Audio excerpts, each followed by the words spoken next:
Hi hello welcome back to another blog. ನಾನು ನಿಮ್ಮ ಪ್ರೀತಿಯ ಸವಿತಾ. ಎಲ್ಲರೂ ಹೇಗಿದ್ದೀರಾ? ಐ ಹೋಪ್ ಎಲ್ಲರೂ ಚೆನ್ನಾಗಿದ್ದೀರಾ ಅಂದ್ಕೊಂಡಿದ್ದೀನಿ. ನಾನು ಕೂಡ ತುಂಬಾ ಚೆನ್ನಾಗಿದ್ದೀನಿ.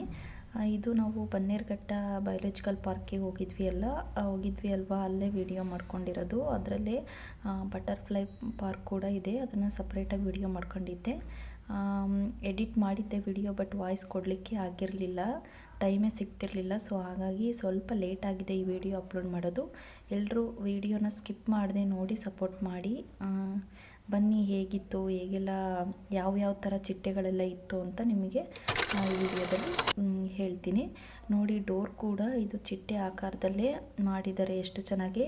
ಇಲ್ಲಿ ಇದನ್ನು ಓಪನ್ ಮಾಡಿ ಬಟರ್ಫ್ಲೈ ಪಾರ್ಕ್ಗೆ ಎಂಟ್ರಿ ಆಗುತ್ತೆ. ನೋಡಿ, ಚಿಟ್ಟೆ ಥರನೇ ಡೋರ್ ಇದೆ. ಬನ್ನೇರುಘಟ್ಟ ಜೈವಿಕ ಉದ್ಯಾನದಲ್ಲಿರುವ ಚಿಟ್ಟೆ ಉದ್ಯಾನವನ ಮೀನ್ಸ್ ಬಟರ್ಫ್ಲೈ ಪಾರ್ಕ್ ಇದು. ಡೀಟೇಲ್ಡ್ ಆಗಿ ಹೇಳ್ತಾ ಹೋಗ್ತೀನಿ, ವಿಡಿಯೋ ಸ್ಕಿಪ್ ಮಾಡದೆ ನೋಡಿ. ಈ ಚಿಟ್ಟೆ ಉದ್ಯಾನವನ ಬೆಂಗಳೂರಿನ ಜೈವಿಕ ಉದ್ಯಾನವನದ ಒಳಗಿದೆ. ಇದು ಭಾರತದ ಮೊದಲ ಸಮಗ್ರ ಚಿಟ್ಟೆ ಉದ್ಯಾನವನವಾಗಿದ್ದು, ಈ ಚಿಟ್ಟೆ ಉದ್ಯಾನವನ 2006ರಲ್ಲಿ ಉದ್ಘಾಟನೆಗೊಂಡಿತ್ತು.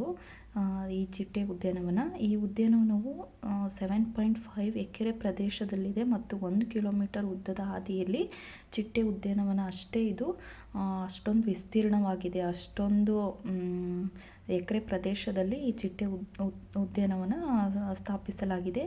ಇಲ್ಲಿ ಆಕರ್ಷಣೆಗಳು ಯಾವುದಪ್ಪ ಅಂದರೆ, ಇದು ಚಿಟ್ಟೆಗಳ ನೈಸರ್ಗಿಕ ಆವಾಸಸ್ಥಾನವನ್ನು ಅನುಸರಿಸುವ ಗುಮ್ಮಟದ ಆಕಾರದ ಆವರಣವನ್ನು ಒಳಗೊಂಡಿದೆ. ಇಲ್ಲಿ 100 ಬಗೆ ಬಣ್ಣದ ಚಿಟ್ಟೆಗಳನ್ನು ಹೂವಿನ ಗಿಡಗಳ ನಡುವೆ ಹಾರಾಡುವುದನ್ನು ನೋಡಬಹುದು. ಈ ಉದ್ಯಾನವನದಲ್ಲಿ ಸುಮಾರು 48 ವಿವಿಧ ಜಾತಿಯ ಚಿಟ್ಟೆಗಳನ್ನು ಗುರುತಿಸಲಾಗಿದೆ. ಅಂದರೆ 48 ಜಾತಿಯ ಚಿಟ್ಟೆಗಳು ಈ ಉದ್ಯಾನವನದಲ್ಲಿ ನಾವು ನೋಡಬಹುದು. ಆ ಚಿಟ್ಟೆಗಳ ಡೀಟೇಲ್ಸ್ ಕೂಡ ಈ ವಸ್ತು ಸಂಗ್ರಹಾಲಯ ಅಂತ ಇರುತ್ತಲ್ವ, ಅದರಲ್ಲಿ ಚಿಟ್ಟೆ ಪ್ಲಸ್ ಅದ್ರ ಕೆಳಗಡೆ ಯಾವ ಜಾತಿದು ಯಾವ ಥರ ಇದಾಗುತ್ತೆ, ಮೊಟ್ಟೆ ಅದನ್ನೆಲ್ಲ ಇದಾಗುತ್ತೆ ಅಂತಂದೆಲ್ಲ ಡೀಟೇಲ್ಸಾಗಿ ಕೊಟ್ಟಿರ್ತಾರೆ, ನಾವು ನೋಡ್ಬೋದು. ಇದು ಕುಟುಂಬ ಮತ್ತು ಮಕ್ಕಳಿಗೆ ಭೇಟಿ ನೀಡಲು ಉತ್ತಮವಾದ ಶೈಕ್ಷಣಿಕ ಮತ್ತು ಮನರಂಜನಾ ಸ್ಥಳವಾಗಿದೆ ಅಂತಲೇ ಹೇಳ್ಬೋದು ಈ ಬಟರ್ಫ್ಲೈ ಪಾರ್ಕ್. ವಸ್ತು ಸಂಗ್ರಹಾಲಯ ಅಥವಾ ಮ್ಯೂಸಿಯಂ ಕೂಡ ಇದೆ ಇದರಲ್ಲಿ ನಾವು ಚಿಟ್ಟೆಗಳ ಜೀವನ ಚಕ್ರ ಮೀನ್ಸ್ ಮೊಟ್ಟೆ, ಲಾರ್ವಾ, ಪ್ಯೂಪಾ, ಪ್ರೌಢ ಚಿಟ್ಟೆ ಮತ್ತು ವಿವಿಧ ಜಾತಿಯ ಚಿಟ್ಟೆಗಳನ್ನು ಹೂವಿನ ಗಿಡಗಳ ನಡುವೆ ಹಾರಾಡುವುದನ್ನು ನಾವು ನೋಡಬಹುದು.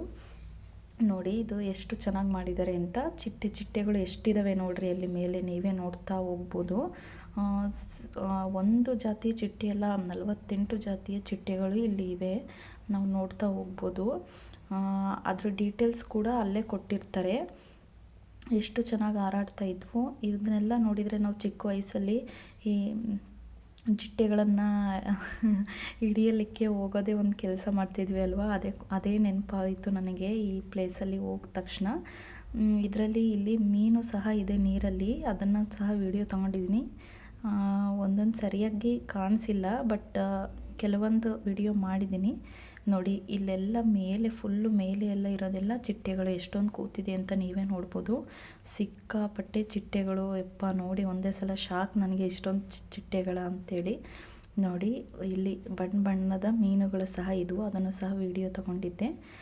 ಸಿಕ್ಕಾಪಟ್ಟೆ ಎಂಜಾಯ್ ಮಾಡಿದ್ವಿ ಅಂತಲೇ ಹೇಳ್ಬೋದು. ಬಟರ್ಫ್ಲೈ ಪಾರ್ಕ್ ಇದು ಬನ್ನೇರುಘಟ್ಟಕ್ಕೆ ಹೋಗಿದ್ವಿ ಅಲ್ವಾ, ಅದರ ಒಳಗಡೆ ಇರೋದು ಇದು ಪಾರ್ಕು ಸಹ. ಇದರಲ್ಲಿ ಹೋದರೆ ತುಂಬ ಜಾತಿಯ ಚಿಟ್ಟೆಗಳನ್ನು ನಾವು ನೋಡಬಹುದು.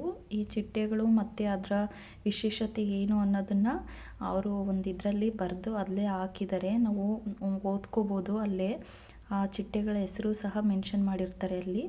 ನೋಡಿ, ಇಲ್ಲಿ ಒಂದೇ ಗಿಡದ ಹತ್ರ ಎಷ್ಟೊಂದು ಚಿಟ್ಟೆಗಳಿತ್ತು, ಅದನ್ನು ಸಹ ವಿಡಿಯೋ ಮಾಡಿದ್ದೀನಿ.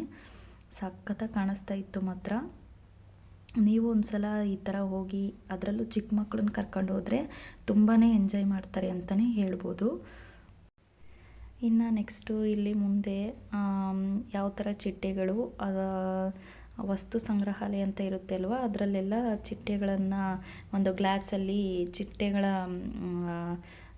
ಚಿತ್ರ ಹಾಕಿ ಮತ್ತು ಅದರಗಳ ವಿಶೇಷತೆ ಏನು, ಚಿಟ್ಟೆಗಳ ನೇಮ್ ಏನು ಅಂತ ಬರೆದು ಹಾಕಿದ್ರು, ಅದನ್ನು ವಿಡಿಯೋ ಮಾಡಿದ್ದೀನಿ. ನೀವೇ ನೋಡ್ತಾ ಹೋಗಿ. ಇನ್ನು ನೆಕ್ಸ್ಟ್ ಈ ವಿಡಿಯೋದಲ್ಲಿ ನಾನು ಮಾತಾಡಲ್ಲ, ನೆಕ್ಸ್ಟ್ ಹಂಗೆ ಒಂದು ಸಾಂಗ್ ಹಾಕ್ತೀನಿ. ಫುಲ್ ವಿಡಿಯೋ ಸ್ಕಿಪ್ ಮಾಡದೆ ನೋಡಿ, ಓಕೆನಾ?